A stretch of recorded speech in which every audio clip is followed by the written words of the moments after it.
பிரியமான தேவ ஜனங்களை, நாம் இன்றைக்கு ஒரு புதிதான ஒரு மாதத்திற்குள்ளதாக பிரவேசித்திருக்கிறோம். ஏப்ரல் 1வது தினம் 2026வது வருடத்திலே இந்த நாளிலும் கூட நாம் இந்த மாதத்தின் முதல் நாளை ஆரம்பிக்கிறதான போது அநேக விதமான கனவுகளோடும் அநேக விதமான எதிர்பார்ப்புகளோடும் நாம் ஒருவேளை ஆரம்பிக்கிறவர்களாக இருப்போம்.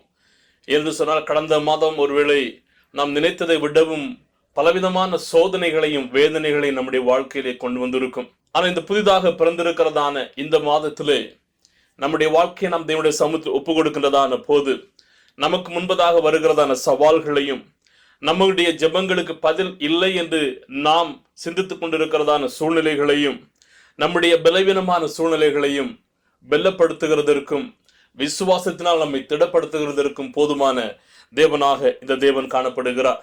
இந்த நாளிலே நாம் தியானிக்க போகிறதான செய்தியின் தலைப்பு என்னவென்று சொன்னால், உங்களுடைய விசுவாசத்தை புதுப்பியுங்கள்.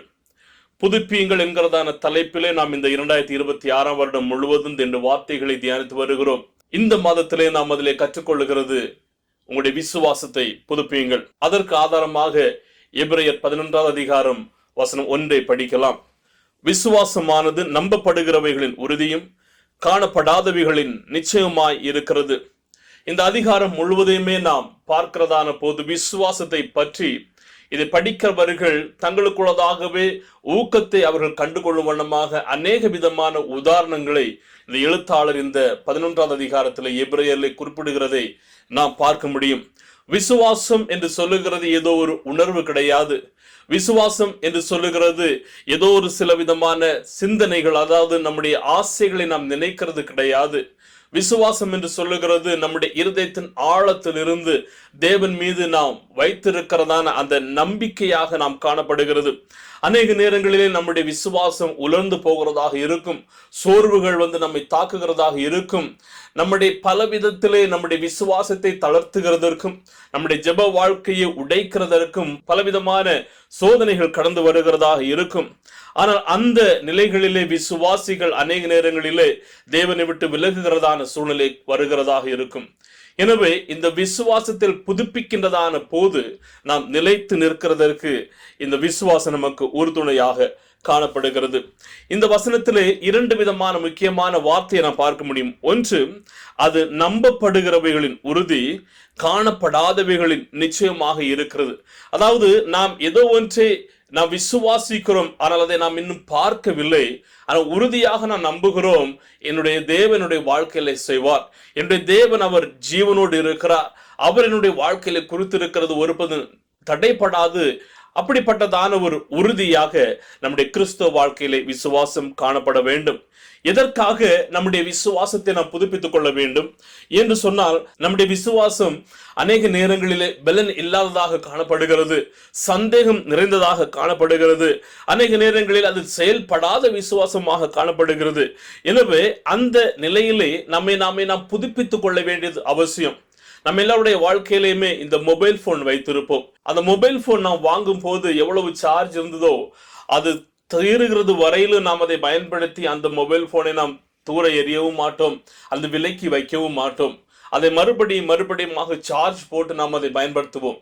அதே போலதான் நம்முடைய ஆவிக்குரிய வாழ்க்கையின் வளர்ச்சியிலே, நம்முடைய விசுவாசத்தின் வளர்ச்சியிலே நம்முடைய விசுவாசத்தை நாம் புதுப்பித்துக் கொள்ள வேண்டியது அவசியம். ஒவ்வொரு நாளும் ஆண்டவரோடு கூட நேரத்தை செலவிட்டு ஆண்டவரோடு கூட நாம் இணைந்திருந்து ஆண்டவருக்காக வாழுகிறது நிமித்தமாக நம்முடைய விசுவாசத்தை நாம் வளர்த்தி கொள்ள வேண்டியதும் அதை புதுப்பித்துக் கொள்ள வேண்டியது மிகவும் அவசியமானதாக காணப்படுகிறது.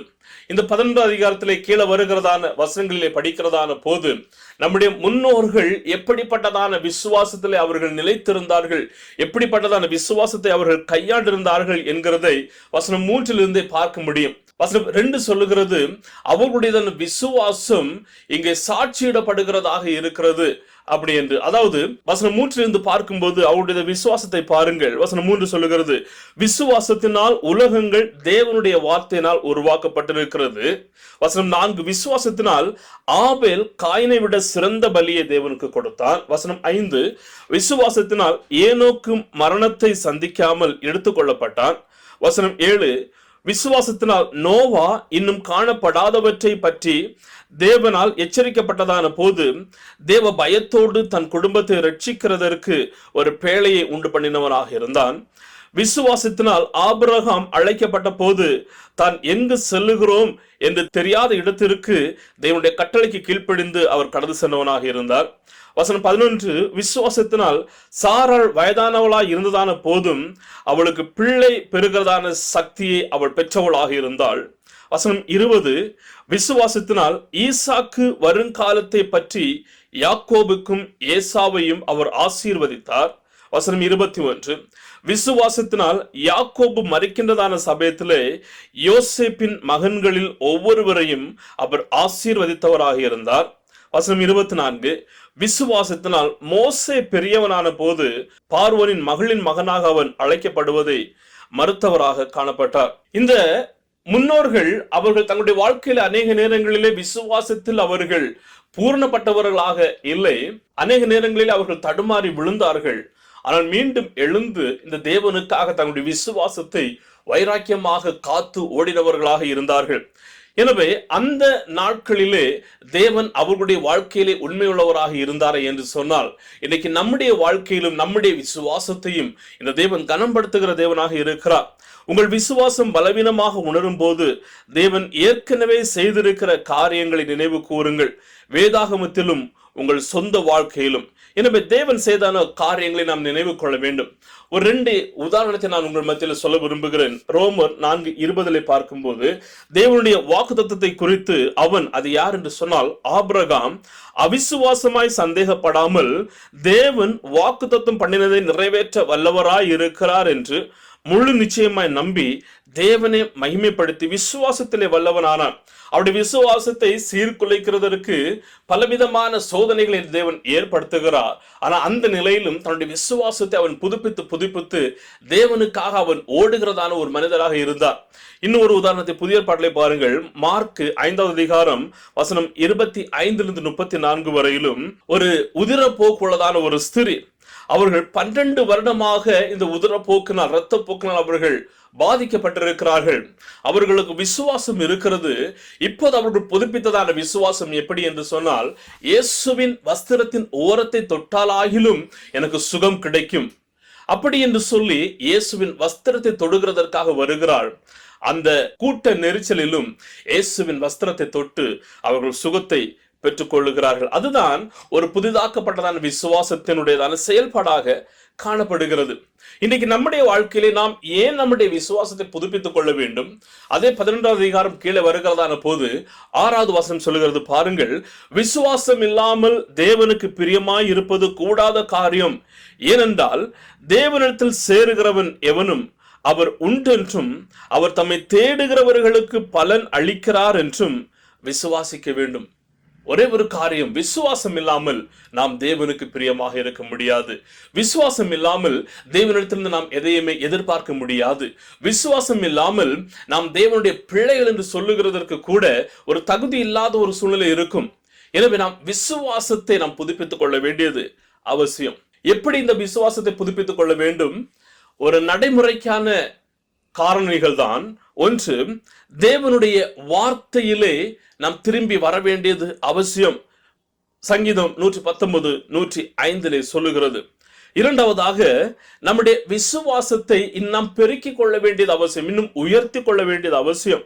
நம்முடைய சந்தேகங்களை நாம் அப்படியே கட்டவிழ்க்க வேண்டும், அப்படியே நாம் உதறி தள்ள வேண்டும். அவிசுவாசங்களை மாற்றி விசுவாசத்திலே வளர வேண்டும். நாம் விசுவாசத்தை பேசுகிறவர்களாக இருக்க வேண்டும். விசுவாசமான காரியங்களை பேசுகிறவர்களாக இருக்க வேண்டும். நம்முடைய விசுவாசத்தை நடைமுறைப்படுத்துகிறவர்களாக இருக்க வேண்டும். அநேக முறை நாம் விசுவாசிக்கிறோம் என்று சொல்லி அப்படியே விட்டு விடுகிறோம். அந்த விசுவாசத்தை நாம் நடைமுறைப்படுத்தாமல் நாம் இருக்கிறோம். அதாவது அநேக ஜனங்கள் விமானத்திலே பயணிக்கிறவர்கள் இருப்பார்கள். விமானத்திலே பயணிக்கிறவர்கள் அவர்கள் டிக்கெட் எல்லாம் எடுத்து விசா எல்லாமே வைத்து அந்த பயணம் செய்ய வேண்டியதான அந்த நாளிலே சரியாக ஏர்போர்ட்டுக்கு கடந்து சென்று சரியான விமானத்திலே அவர்கள் ஏற்றப்படுகிறார்கள். அவர்கள் ஏற்றப்பட்டதற்கு அப்புறமாக அவர்கள் இருக்கிறதான இருக்கையிலிருந்து அந்த விமானி அவர்கள் பார்க்க முடியாது. அந்த விமானி எப்படி அந்த விமானத்தை இயக்குகிறார் என்கிறதையும் அவர்களால் அறிந்து கொள்ள முடியாது. இவர்கள் போய் பார்க்க வேண்டும் என்று சொன்னால் கூட அவர்கள் போய் பார்க்க முடியாத ஒரு சூழ்நிலையாக இருக்கும். ஆனால் அவர்களுக்கு ஒரு நம்பிக்கை இருக்கிறது, நான் போக வேண்டியதான அந்த தேசத்துக்கு அல்லது போக வேண்டியதான அந்த மாநிலத்திற்கு சரியான நேரத்திலே சரியான இடத்திற்கு என்னை இந்த விமானி கொண்டு செல்லுவார் என்று சொல்லி எந்த விதமான பார்வையும் இல்லை, அவர்கள் பார்க்க முடியவில்லை, ஆனால் நம்புகிறார்கள் சரியான இடத்திற்கு இந்த விமானி கொண்டு செல்லுவார் என்று சொல்லி. அதே போலதான் நம்முடைய கிறிஸ்துவ வாழ்க்கையும் தேவன் வழிநடத்துகிறவராக இருக்கிறார். அவர் சரியான நேரத்திலே நல்ல ஒரு விமானியாக சரியான நேரத்திலே அவர் கொண்டு செல்லுகிறவராக இருப்பார். அவரை நாம் ஒருபோதும் சந்தேகப்படக்கூடாது. முழு நம்பிக்கையும் விசுவாசத்தையும் அவர் மீது வைத்துக் கொள்ள வேண்டியது அவசியம். தேவன் நம்முடையதான விமானியாக இருக்கிறதான போது நாம் எதை குறித்தும் பயப்பட வேண்டிய தேவையில்லை. தேவன் அவர் எல்லாவற்றையுமே நன்மையாக செம்மையாக ஆரம்பித்தவர் சரியான முறையிலே அவர் முடிக்கிறதற்கும் உதவி செய்கிறவராக இருக்கிறார். எனவே இந்த நாளிலே நாம் கேட்க வேண்டியதான கேள்வி என்னவென்று சொன்னால், என்னுடைய விசுவாசம் உயருகிறதாக இருக்கிறதா? என்னுடைய சந்தேகம் இந்த விசுவாசத்தை தடை பண்ணுகிறதாக இருக்கிறதா? நம்முடைய விசுவாசம் உயர வேண்டும், நம்முடைய சந்தேகம் உடைக்கப்பட வேண்டும். நம்முடைய ஜெபங்களுக்கு நிச்சயமாகவே இந்த தேவன் பதில் கொடுக்கிறவராக இருப்பார். எனவே இந்த மாதத்திலே ஆண்டவரினுடைய வாழ்க்கையிலே அநேக அற்புதங்களையும் அதிசயங்களையும் செய்து நான் அநேக சாட்சிகளை சொல்லுகிறவளாக என்னை இந்த தேவன் மாற்ற வேண்டும். எனவே அந்த விசுவாசத்திலே நான் நடக்கிறவனாக இருப்பேன் என்கிறதான ஒரு தீர்மானத்தை நாம் எடுக்க வேண்டும். அருமையான தேவ ஜனங்களே, தேவன் பூரணமான மனிதர்களை தேடவில்லை, விசுவாசம் உள்ளதான மனிதர்களை தேடுகிறவர்களாக இருக்கிறார். இன்னைக்கு உங்களுடைய வாழ்க்கையிலும் என்னுடைய வாழ்க்கையிலும் அந்த விசுவாசம் காணப்படுகிறதா? அந்த விசுவாசம் புதுப்பிக்கப்படுகிறதா இருக்கிறதா? அந்த விசுவாசம் உயர்கிறதா? அந்த விசுவாசம் மேலோங்கி இருக்கிறதா? அந்த விசுவாசம் வளர்கிறதா? அந்த விசுவாசம் வளர்கிறதான போது தேவன் நம்முடைய வாழ்க்கையிலே அநேக விதமான அற்புதங்களை செய்கிறவராக இருக்கிறார். கடந்த மாதத்தினுடையதான பலவிதமான காரியங்களை நாம் இந்த மாதத்தில் எடுத்து சொல்ல வேண்டாம். தேவனை மட்டுமே சார்ந்திருந்து அவர் மீது நம்முடைய முழு விசுவாசத்தையும் நாம் பெருக செய்வோம். கர்த்தர் தாமே நாம் ஒவ்வொருவரையும் ஆசீர்வதிப்பாராக. இருக்கிற இடங்களில் நம்முடைய கண்களை மூடுவோமா? நான் உங்களுக்காக ஜெபிக்க விரும்புகிறேன். இந்த மாதத்தில் திருமண நாட்கள், பிறந்த நாட்கள் கொண்டாடுகிறவர்கள் யாராவது நீங்கள் இதில் இணைந்திருக்கிறீர்கள் என்று சொன்னால் உங்களுடைய கரங்களை பரலோகத்தின் நேராக உயர்த்தி காண்பிக்கிறீர்களா? கர்த்தர் உங்களுடைய இடைப்படும் வண்ணமாகவும் கர்த்தர் உங்களை ஆசீர்வதிக்கும் வண்ணமாகவும் உங்களுக்காக ஜெபிக்க விரும்புகிறேன். நல்ல ஆண்டவரே, உம்மை ஸ்தோத்திரிக்கிறோம், உம்மை துதிக்கிறோம். இந்த நாளிலும் கூட ஆண்டவரே, உம்முடைய பிள்ளைகளுக்காக ஜெபிக்கிறேன். எங்களோட பேசின வார்த்தைகளுக்காக ஸ்தோத்திரம். எங்களுடைய விசுவாசத்தை கர்த்தர் பெருக செய்வீராக. எங்களுடைய விசுவாசத்தை புதுப்பிக்கிறதற்கு கர்த்தர் உதவி செய்யுங்க. ஆண்டவரை இணைந்திருக்கிறதான ஒவ்வொருவரையும் கர்த்தர் ஆசீர்வதிங்க. இந்த மாதத்தில் திருமண நாட்கள், பிறந்த நாட்கள் கொண்டாடுகிறதா நம்முடைய பிள்ளைகளை கர்த்தர் ஆசீர்வதிக்கும்படியாக ஜெபிக்கிறேன். நம்முடைய பிரச்சனை பிள்ளைகளோடு கூட இருக்கும்படியாக ஜெபிக்கிறேன். நல்ல கிருபைகளையும் ஆசீர்வாதங்களையும் கர்த்தர் கொடுப்பீராக. எக்ஸாம் எழுதிவிட்டு ஆண்டவரை ரிசல்ட்டுக்காக காத்திருக்கிறதான பிள்ளைகளுக்காக ஜெபிக்கிறேன். தேவ பிரசனம் இந்த பிள்ளைகளோடு கூட இருக்கட்டும். எக்ஸாம் எழுதி கொண்டிருக்கிற பிள்ளைகளுக்காக ஜெபிக்கிறேன். நல்ல ரிசல்ட்டுகளை நம்முடைய பிள்ளைகள் பெற்றுக்கொள்கிறதற்கு கர்த்தர் உதவி செய்யுங்க. ஆண்டு இந்த மாதத்தினுடைய தேவையான நன்மைகளினால் எங்கள் ஒவ்வொருவரையும் கர்த்தர் நிரப்புவீராக. உணவிற்கும் உடுக்க உடைக்கும் ஒரு நன்மைக்கும் குறைவில்லாத படிக்க என் தேவன் எங்கள் ஒவ்வொருவரையும் பாதுகாத்து வழி நடத்துங்க. ஜெபத்தை கேட்டபடி நான் ஸ்தோத்திரம் இயேசுவின் நாமத்தில் ஜெபிக்கிற நல்ல பிதாவே, ஆமென். சேர்ந்து சொல்லுவோமா? என் ஆத்துமாவே கர்த்தரை ஸ்தோத்திரி, என் முழுவதுமே அவருடைய பரிசுத்த நாமத்தை ஸ்தோத்திரி. என் ஆத்துமாவே கர்த்தரை ஸ்தோத்திரி, அவர் செய்த சகல உபகாரங்களை மறவாதே. ஆமென், ஆமென். நம்முடைய கர்த்தராகிய இயேசு கிறிஸ்துவின் கிருபையும் பிதாவாகிய தேவனுடைய அன்பும் பரிசுத்த ஆவியினுடையதான அந்நியமும் ஐக்கியமும் என்று பெற்று சதா காலங்களிலும் நாம் அனைவரோடும் கூட இருப்பதாக. ஆமேன், ஆமேன், ஆமேன். God bless you. கர்த்தருடைய கிருபை உங்களோடு இருந்து உங்களை வழிநடத்தட்டும். ஆமேன்.